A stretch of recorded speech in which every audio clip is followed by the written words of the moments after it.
Hey everyone, 6 days, 21 hours, through 8 minutes, and 44 seconds until we are in space with Virgin Galactic and Sir Richard Branson. This is super cool. A lot of us did not think this is going to happen as soon as it is. I mean, FAA of approval being shared with us recently, and even more recently, the announcement that on July 11th, Sunday, July 11th, we're going to space with Sir Richard Branson. Really exciting. First founder of a space flight company to be doing this, period. I think that's making history. That's really good news for our stock being part of Virgin Galactic. And I'm really happy we're here together. Today, I do want to take a moment to just talk about the different types of technology and direct competition here with Blue Origin, checking out their website here, and share a couple of reasons why I think Virgin Galactic has a really cool model relative to that of Blue Origin that I think maybe will give it a competitive edge, a little bit more of a competitive edge in the commercial spaceflight industry. Now, a lot of people may want to argue, and I've seen this online, argue about the viability of commercial spaceflight. Is this something people are actually willing to pay for? And there's a whole argument there. Will it actually be something that becomes popular and make revenue? You can discuss that on your own. You could rip up what I'm going to say here in the comments if you want. I don't really mind, but I think this is going to be a really exciting thing. No one's ever done this before. And of course, there's going to be a lot of shade getting tossed at companies who are trying to do new things and take us to new places.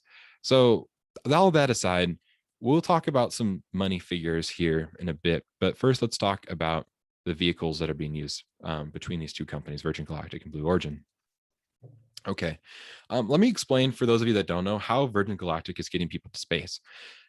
Because I think the way they're doing it is just a way more sustainable way. And in my opinion, I'd rather go to space the way they are doing it relative to that of Blue Origin. Here's why. Virgin Galactic utilizes airstrips to take off with a mothership that then jettisons off from it the spacecraft. That right there is, you may just think, well, okay, that's just how it's being done. Well, no, listen to this. There are many landing strips. If Virgin Galactic gets a fleet built out, Spaceport America is going to be a part of that. People are going to be taking off from there. But then also imagine having other countries involved. And if there's different spaceports where they can land and take off, or if this could be something that could be done, I don't know. I just don't know. Just imagine with me from just regular like airstrips, large airstrips, taking people off, landing them back down, gliding the vehicle back down. There's just a lot more airstrips. I think that's one thing. Just bear with me here on that thought. Whereas with Blue Origin, they are using launch pads. Not many launch pads out there. And this experience, not that cool in my opinion. All right, you're taking off, you're having to push through all this atmosphere using a thruster to get all the way up. And then a capsule releases, you float around in space in this capsule for a couple of minutes, and then parachutes go out, you fall back down. That's just not as cool. Okay. I do not want to be attached to the top of this rocket looking thing. No, this is so much cooler. Are you kidding me? Look at this. This thing gets jettisoned off at 50,000 feet from a mothership. It uses lift to get up, not having to fight through all of that atmosphere using a thruster.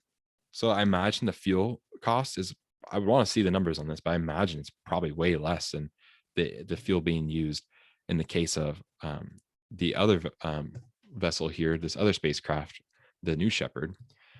This is so cool though. It uses lift to get to 50,000 feet. It then releases the spaceship, and then get this, guys.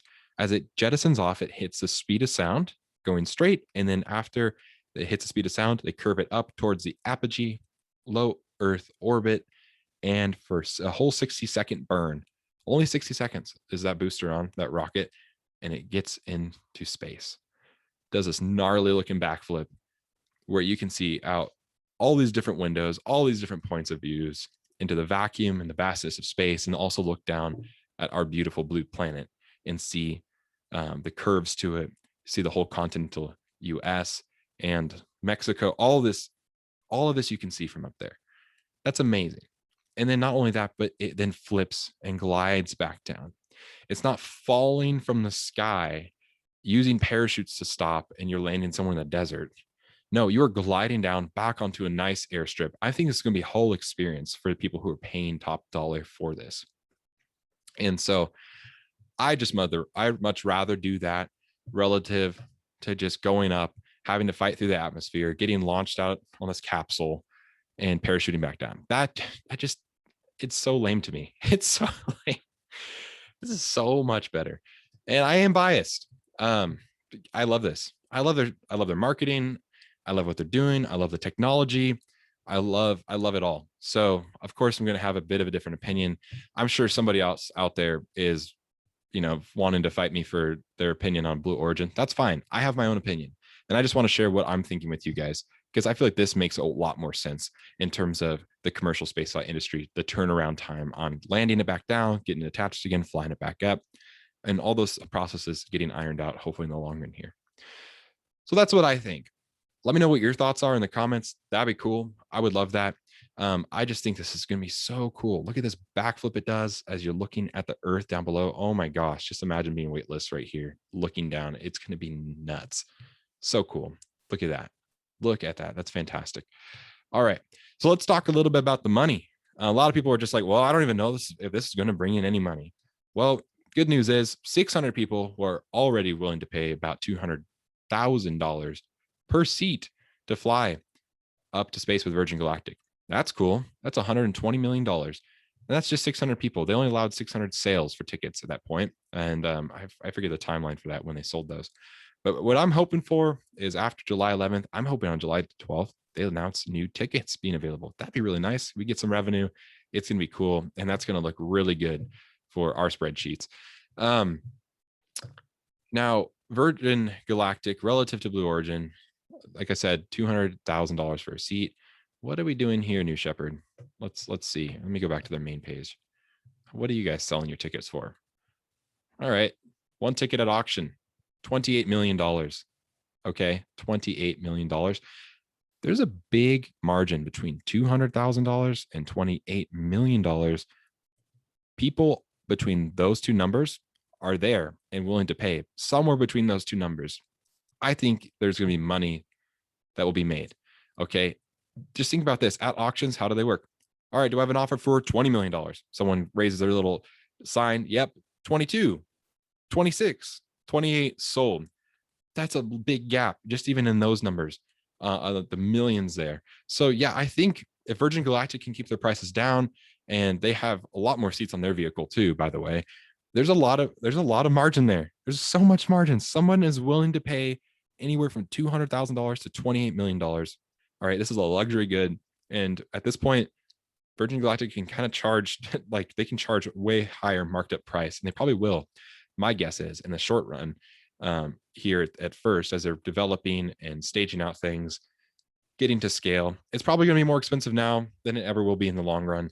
That's just how those sort of things work. Okay. But I think there is money to be made here. And I'm curious to know how much they're going to sell their tickets for. So let me know in the comments. Let me know what you think they should be priced at. And if you think, Blue Origin is cooler in terms of its design and technology, or if Virgin Galactic has a cooler model, and then also just want to say this toward the end here and not give this during the beginning part of my our time together, is go ahead and like and subscribe too. I want to try to make these videos over the next few days just to help people get a better idea of what's happening in space and why I've chosen to space or invest in space along with other people. So let me know in the comments. But yeah, I think there's some cool things going on, cool technology being used and in place. And I'm just so excited to see this all unfold. Really, it's going to make huge headlines once this flight is successful, and a lot more people are going to buy in. So there are some cool things I'm going to talk about on our next video together, and some things to consider when investing in space. So just hold tight, and guys, we'll see you out there. Take care.